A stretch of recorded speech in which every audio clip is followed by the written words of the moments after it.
GOT channel. This tutorial series introduces the logging function for collecting device values. In this video, we will demonstrate how to configure logging when saving logging data to a file. To save the logging data, you need to configure the logging target, buffering area, and how to save the logging file. From the GT Designer 3 menu bar, click Common, then Logging to open the Logging List dialog. Then, click the New button to open the logging dialog.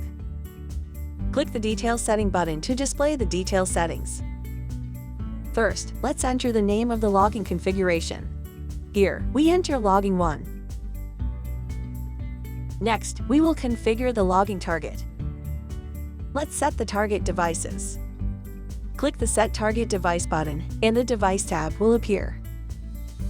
In this video, we collect values from D5500 to D5502. So enter D5500 for device, and 3 for points. Then, click the OK button. Next, we select the logging mode.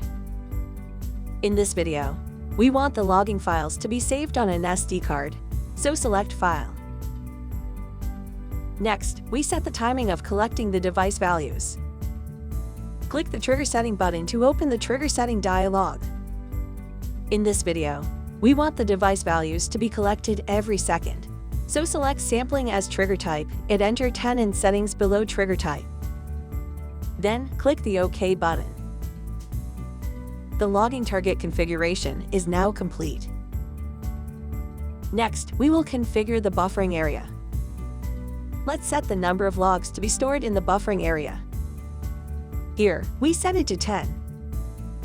The configuration of the buffering area is now complete. Finally, we will configure how to save the logging files. First, we set the number of logs to be stored in one logging file. In this video, we set it to 100.